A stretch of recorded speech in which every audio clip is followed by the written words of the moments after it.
baru. Kondisinya ini berbeda karena demam berdarah telah menyebar hingga 125 negara. Yang berikut kita masuk pada metodologi. Nah, analisis ini dilakukan berdasarkan data perencanaan kesehatan demam berdarah reguler yang diperoleh dari Puskesmas Kumana, Kota Kupang. Ini selama periode tahun 2021 hingga 2023. Jadi data yang digunakan dalam analisis ini merupakan data reguler berupa laporan kasus DBD yang diberikan oleh Puskesmas Kumana, Kota Kupang. Nah, di dalam data itu ada mencakup informasi terkait jumlah kasus. Sebelumnya saya menjelaskan tentang analisis kasus. Apakah Mas lihat dari data grafik yang ada tertera bahwa terlihat bahwa jumlah kasus DBD mengalami peningkatan kasus sebanyak 25 kasus di tahun 2022. Sedangkan pada tahun 2023 kasus DBD menurun menjadi 18 kasus. Namun jika dibandingkan dengan data pada tahun 2021, cenderung data di tahun 2021 lebih rendah sebanyak 7 kasus. Selanjutnya kita lihat pada grafik pola maksimum dan minimum kasus bulanan DBD di Kota Kupang. Nah, terlihat bahwa puncak kasus DBD ini terjadi itu pada awal tahun atau sekitar Januari sampai bulan April, di mana kasus DBD ini cenderung lebih stabil dan rendah selama bulan-bulan berikutnya sampai di bulan Desember. Nah, ini menunjukkan bahwa pengendalian penyakit cukup efektif, namun masih belum bisa menurunkan secara drastis kasus DBD ini.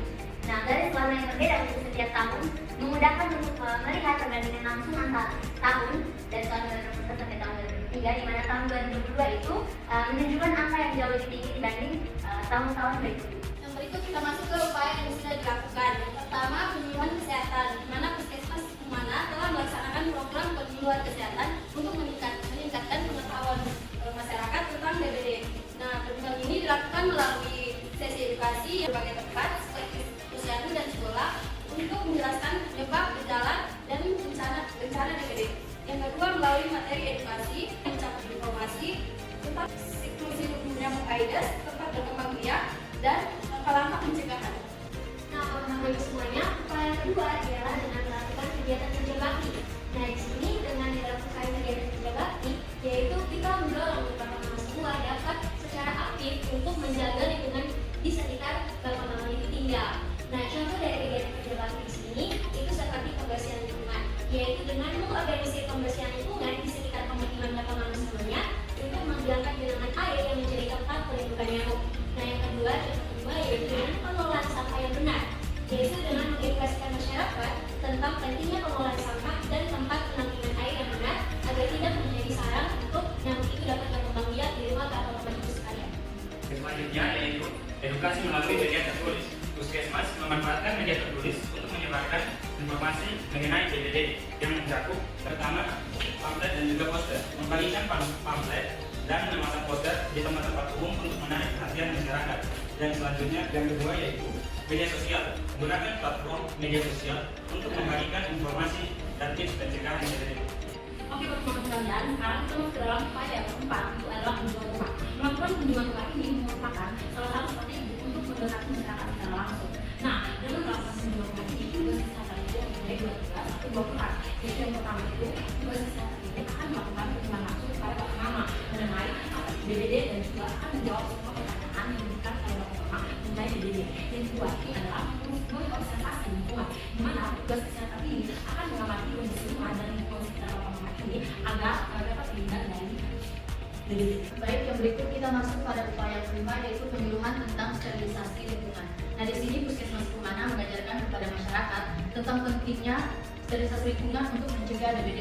Nah, penyuluhan yang diberikan yaitu dengan penggunaan obat nyamuk, yang dimana masyarakat itu diajarkan tentang penggunaan obat nyamuk yang secara efektif dan baik dan benar. Dan yang berikut yaitu dengan pembersihan bak mandi dan juga tempat penampungan air, yang dimana masyarakat itu didorong untuk secara rutin membersihkan tempat penampungan air dan juga bak mandi, dan juga memberikan serbuk ABT untuk membunuh jentik-jentik nyamuk.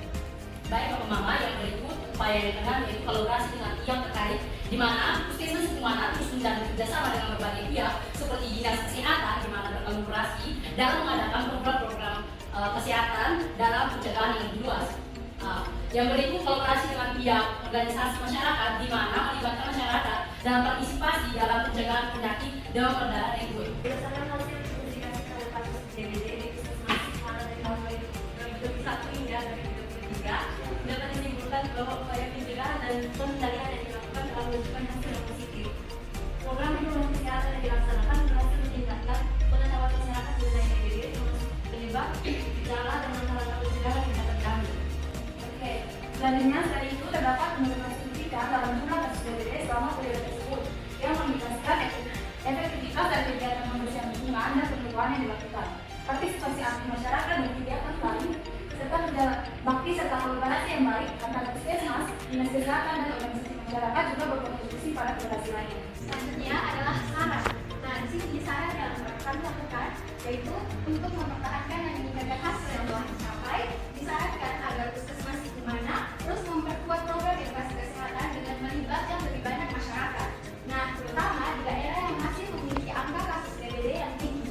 Kegiatan kerja bakti juga sebaiknya dijadwalkan secara rutin dan melibatkan seluruh elemen masyarakat agar lingkungan tetap bersih dan bebas dari genangan air yang dapat menjadi tempat berkembang biaknya nyamuk. Nah, selain itu, pemanfaatan teknologi informasi seperti aplikasi mobile dan media sosial dapat menjadi alat yang efektif untuk menyebarkan informasi mengenai DBD kepada masyarakat.